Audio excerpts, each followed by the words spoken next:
ยก่อนนายก่อนគ្មានจอมអើយน้องចិត្តពុំតន់ចង់រកគូក្រទេ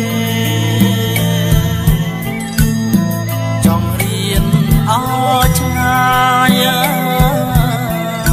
ព្រោះកូនច្បងគេចំណែករឿងស្នេហ៍សូមមក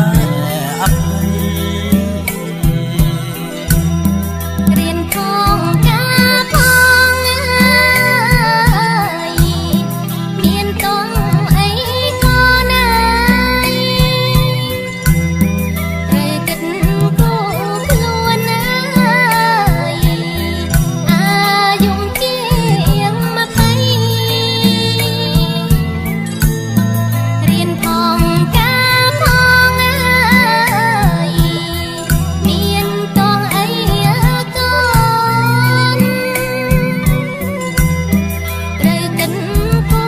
ខ្លួនណាយអាយុជាង20ក្រែងដូចពូអើ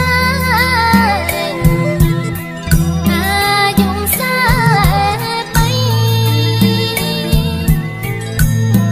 ទើបគិតលោកលៃក៏ណាយให้រកប្រពន្ធណាយខ្ញុំមិនតន់ចង់បានព្រោះតែកូនមានចិត្តចង់ធ្វើទៀនជូនអ្នកមានគុណខ្ញុំមិនតន់ចង់បានព្រោះតែកូ